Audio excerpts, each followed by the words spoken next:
नमस्कार, स्वागत है आप सभी का श्री न्यूज में और मैं हूं आपके साथ यूबी चौधरी। आइए शुरू करते हैं खबरों का सिलसिला। बलिया के रेवती थाना क्षेत्र के मून छपरा में दो युवकों में आपसी विवाद में एक युवक बलिराम पांडे गंभीर रूप से घायल हो गया। मारपीट की सूचना ग्रामीणों ने पुलिस को दी। मौके पर पहुंची पुलिस ने घायल को तत्काल जिला अस्पताल के लिए भेजा।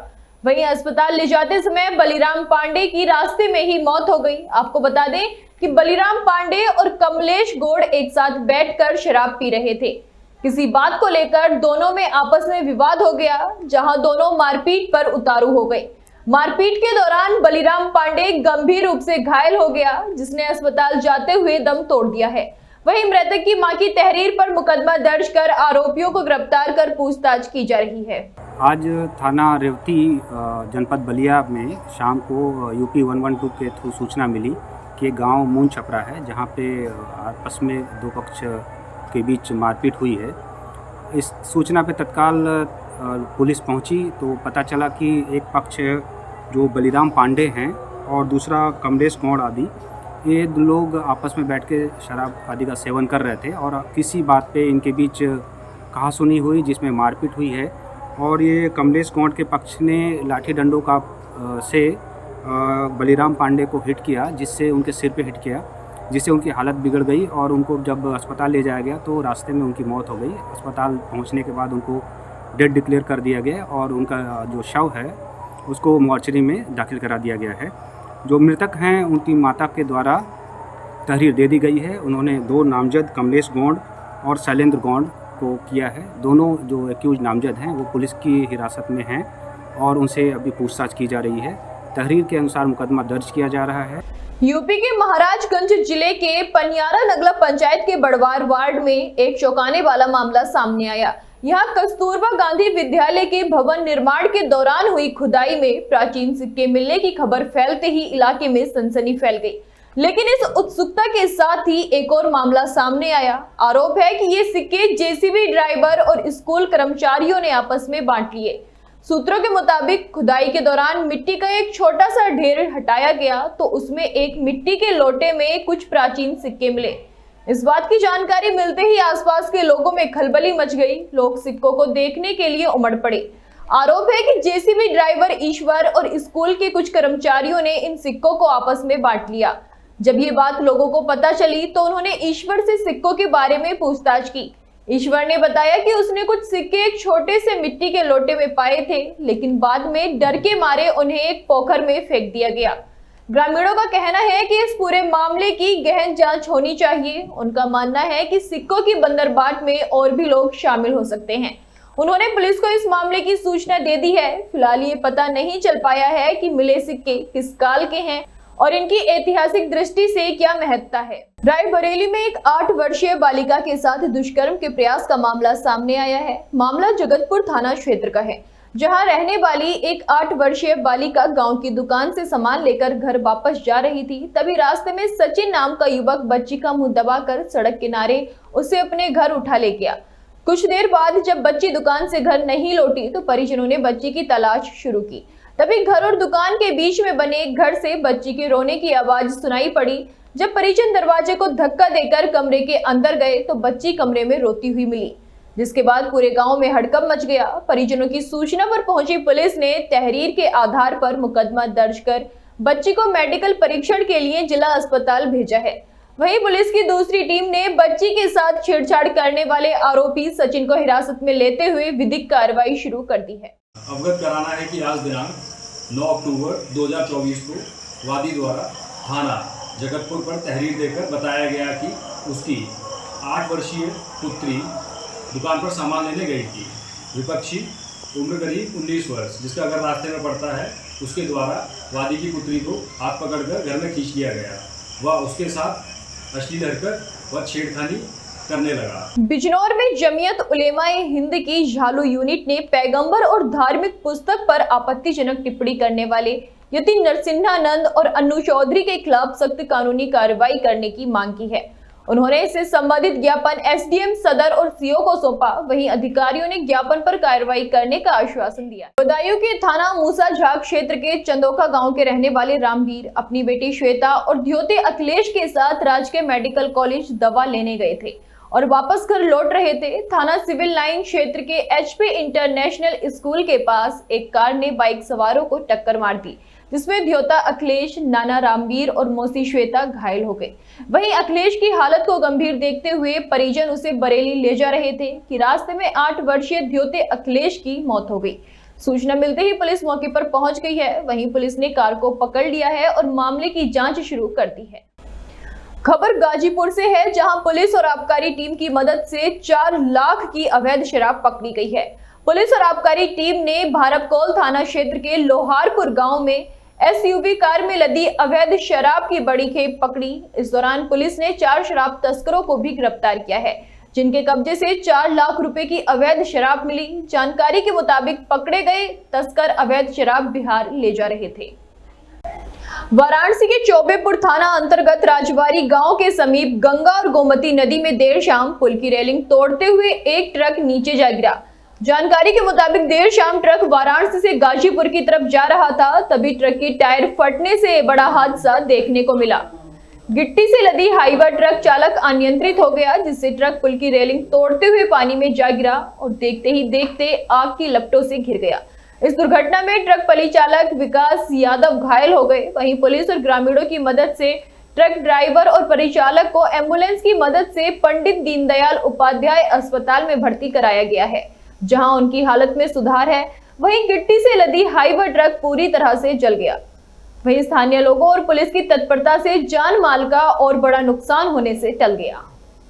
चित्रकूट जनपद के द्वारिकापुरी मोहल्ले में मंगलवार को एक दर्दनाक हादसा हो गया। यहां 11,000 वोल्ट की हाई टेंशन लाइन का जर्जर तार अचानक टूटकर गिर गया, जिससे 2 लोगों की दर्दनाक मौत हो गई। वहीं घटना को लेकर इलाके में हड़कंप मचा हुआ है। आपको बता दें कि मृतकों की पहचान मनीष प्रजापति और धर्मराज के रूप में हुई। घटना के वक्त मनीष अपने घर के बाहर दरवाजे पर बैठा था, जबकि धर्मराज पास में चाट का ठेला लगाए खड़ा था। जानकारी के मुताबिक तार टूटते ही जोरदार स्पार्किंग के साथ करंट फैल गया, जिससे मनीष की मौके पर ही मौत हो गई और धर्मराज को गंभीर हालत में जिला अस्पताल ले जाया गया, जहां डॉक्टरों ने उसे मृत घोषित कर दिया। घटना के बाद मृतकों के परिवार में कोहराम मचा हुआ है। वहीं परिजनों ने विद्युत विभाग पर गंभीर लापरवाही का आरोप लगाया। उनका कहना है कि इलाके के खंभों पर लगे तार वर्षों से जर्जर हालत में हैं, जिन्हें बदलने के लिए कोई कदम नहीं उठाया गया। इस लापरवाही के चलते ये दर्दनाक हादसा हुआ है। जानकारी मिलते ही सदर विधायक अनिल प्रधान ने पोस्टमार्टम हाउस पहुंचकर वो धरने पर बैठ गए हैं। उन्होंने इस हादसे को विद्युत विभाग की बड़ी चूक बताया और आरोप लगाया कि जिले में कई जगहों पर इसी तरह के जर्जर तार लगे हैं, जिन्हें बदला नहीं जा रहा। वहीं उन्होंने प्रशासन से तत्काल कार्रवाई की मांग की है। इस घटना को लेकर चित्रकूट के डीएम ने मृतकों के परिवार को मुआवजा दिलाने के लिए विद्युत विभाग को पत्र लिखा है। प्रशासन ने मामले को गंभीरता से लेते हुए पोस्टमार्टम हाउस के बाहर भारी पुलिस बल तैनात कर दिया है। दो जवान युवाओं की मृत्यु हुई है बिजली विभाग की लापरवाही और गलती का। इनकी मांग है कि आप बिजली विभाग का जो मिलना है कंपनसेशन वो तो मिलेगा, वो ठीक है, लेकिन जिला प्रशासन क्या इनकी मदद करेगा। और इनकी मांग है कि जो वो जिनका वो खत्म हुआ बेचारा ठेलिया वाला, उसकी पत्नी का रो बुरा हालत, 2 बच्चे उसकी है, उसके उनके पिता है, कौन इनको कमाएगा कौन खाए। तो कम से कम इनकी मांग है कि दोनों को संविदा की नौकरी बिजली विभाग दे। जो 5 लाख की आर्थिक मदद मिलना है बिजली विभाग, वो आप बताइए कि कब देंगे। समय पता नहीं, महीना लगे 15, तो उसकी कम से कम क्लियर जानकारी दे दें कितने दिनों में जमा दे देंगे। और जिला प्रशासन, इतनी बड़ी घटना हुई, डीएम जिलाधिकारी महोदय और अधिकारी अगर चाहे तो कुछ मदद जिलाधिकारी कोर्ट से भी हो सकती है। इन तीनों चीज़ों पर हमने बात रखी कि आप जो कुछ करना चाह रहे हो, आप कम से कम परिजनों को आप अवगत करा दो कि ये बात आपकी है, इस बात को मान पाएंगे, इस बात को नहीं मान। खबर बलिया से है, जहां बलिया में कोटेदारों के खिलाफ ग्राम प्रधानों ने जिला अधिकारी को ज्ञापन सौंपा और आरोप लगाया कि कोटेदार अंत्योदय कार्ड धारकों को 35 किलो की जगह 30 किलो ही वजन दे रहे हैं। इतना ही नहीं, जिस बाल्टी से वजन कर रहे हैं उसका भी वजन 2 किलो है, लेकिन राशन और बाल्टी का वजन एक ही होता है। जिसके बाद कार्ड धारकों को पात्र गृहस्थी पर भी कटौती हो रही है। वहीं ग्राम प्रधान ने आरोप लगाया कि कोटेदार से पूछते हैं तो कोटेदार कहते हैं कि हम लोग पैसा ऊपर देते हैं। सर्किल में सप्लाई इंस्पेक्टर रत्नेश कुमार मिश्रा हैं, जो अपने कुछ दलाल रखे हुए हैं। हर ब्लॉक में 2-2 दलाल रखे हुए हैं, जो प्रति बोरा 50 रुपए दलालों से वसूली कराकर इंस्पेक्टर लेते हैं। ग्राम प्रधानों की शिकायत के बाद भी जिलाधिकारी जांच करने की बात कर रहे हैं। गरीब जनता के हमारे ग्राम सभा में क्या पूरे हमारे जनपद में जो गांव गरीब जनता रहती है, जिसको सरकार के द्वारा अंत्योदय कार्ड के द्वारा और पात्र गृहस्थी के द्वारा जो खाद्यान्न उपलब्ध कराया जा रहा है, तो जनता को जो कोटेदार है घटतौली कर रहे हैं सब। और हम लोग पूछते हैं कि भाई घटतौली क्यों करते हो? 30 किलो अंत्योदय पर सरकार दे रही है, तो वो दे रहा है 35 किलो तो दे रहा है 30 किलो। हम लोग पूछते हैं कि भाई ऐसा काम क्यों करते हो? पास मशीन लगी हुई है, अंगूठा लगा रहे हो, मशीन है कि जितना है उतना ही फेंकती है। तो व्यवस्था बना लिया, सब बाल्टी रख दिया सब 2-2 किलो का। एक बार में 20 किलो राशन मिलता है चावल और 15 किलो गेहूँ, फिर 2 किलो का बाल्टी रख दिया, मशीन तो फेंक दिया 20 किलो 15 किलो 2-2 किलो कम हो गया। और जैसे पात्र गृहस्थी है, किसी का 5 यूनिट है, किसी 7 यूनिट है, सब में घटतौली हो रहा है। कोटेदार बेचारे परेशान हैं। हम लोग पूछते हैं भाई ऐसा काम क्यों करते हो? जनता पूछती है प्रधान जी आपको राशन कम मिल रहा है। हम लोग पूछते हैं भाई कोटेदार से कि राशन कम क्यों देते हो? तो कोटेदार कह रहे हैं कि भाई हमको ऊपर देना पड़ता है पैसा।